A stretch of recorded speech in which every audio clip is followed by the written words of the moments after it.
কাছে আজকে নতুন দুটো প্রোডাক্ট এসছে প্রেস্টিজের পপ আপ টোস্টার। এই একটা আছে ইয়েলো কালারের আর এটা আছে একটা স্টিল বডি। তো আসুন দুটোরই আজকে আনবক্সিং আর লাইভ ডেমো আপনাকে দেখাবো করে।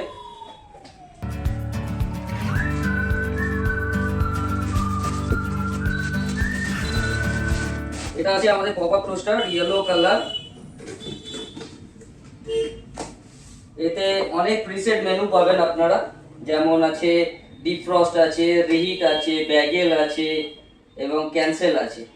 ব্যাগেল মিন্স হলো যে অনেক সময় আমরা হয় কি যে আপনারা ওয়ান সাইডেড টোস্ট খাবেন, তো সেই ক্ষেত্রে হলো ব্যাগেল অপশনটা প্রেস করলে এখানে আপনার এক সাইড টোস্ট থাকবে, এক সাইড নরম থাকবে। রিহিট মানে হলো যদি আপনার রোস্টারের মধ্যে পাউরুটি করে রাখা থাকে, সেক্ষেত্রে আবার যদি এসে গরম করতে হয় সেক্ষেত্রে রিহিট বাটনটা প্রেস করলে আপনি এখানে রিহিট অপশনটা পেয়ে যাবেন। আর এটা আছে ডিপ ফ্রস্ট। অনেক সময় হয় কি ফ্রিজ থেকে কোনো জিনিস বের করে ডিরেক্ট আমরা এর মধ্যে ঢোকাতে পারি না টোস্টারের মধ্যে, তার জন্য তাকে নর্মাল টেম্পারেচারে আনতে হয়। বাট এতে সেই সমস্যা নেই, আপনি ডিপ ফ্রস্টের অপশন প্রেস করলে আপনি যে টেম্পারেচার ফ্রিজ থেকে বের করে ঢোকাচ্ছেন সেম টেম্পারেচার এর মধ্যে দিয়ে আপনি করতে পারবেন। আর এটা আছে আপনার টেম্পারেচার কন্ট্রোলার, 1 থেকে 5 অবধি স্টার্ট আছে, আপনি আপনার প্রয়োজন মতো এখানে টেম্পারেচার বাড়িয়ে কমিয়ে করতে পারবেন। তো আসুন এটা লাইভ ডেমো আপনাকে দেখাই।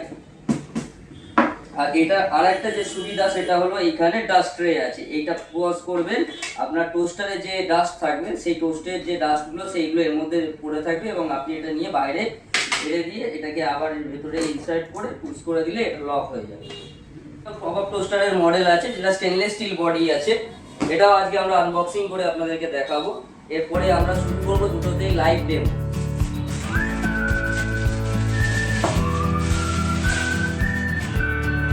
দেখতেই পাচ্ছেন পুরো স্টেনলেস স্টিলের বডি আছে এবং এখান থেকেও আপনার টেম্পারেচার কন্ট্রোলার আছে, এখানে ক্যান্সেল বাটন রয়েছে, সেম জিনিসই রয়েছে বাট এটা একটু স্টাইলিশ লুকিং, দেখতে ভালো। এই মডেলটার মধ্যে ব্রেড দিচ্ছি, ব্রেড দেওয়ার পর এটাকে জাস্ট প্রেস করে দিতে হবে, আপনার প্রয়োজন মতো টেম্পারেচার বা টাইমার দিয়ে দিতে হবে। হয়ে যাওয়ার পর এটা অটোমেটিক্যালি পপ আপ করে চলে আসবে।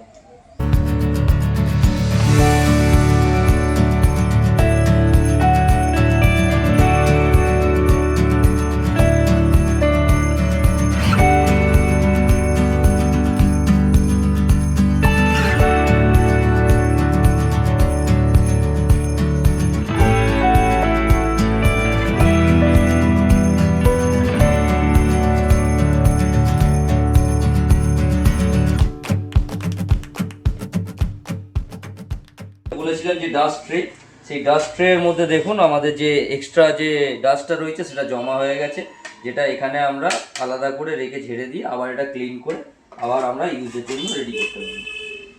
এটা তো আমরা দেখলামই, এবারে আমরা এই ইয়েলো কালারটা দেখি।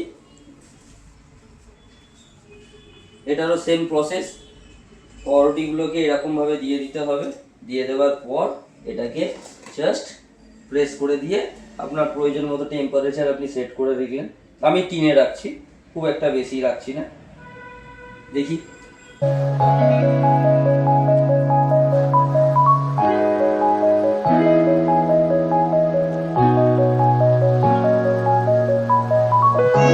দেখলেন বন্ধুরা, এটা হয়ে যাওয়ার পর অটোমেটিক্যালি আপনার লাফিয়ে এটা অটো কাট হয়ে গেল এবং সেম আগেরটার মতোই এবার এটাতেও দেখুন খুব সুন্দর ক্রিস্পি হয়েছে, আপনার বোথ সাইড হয়েছে।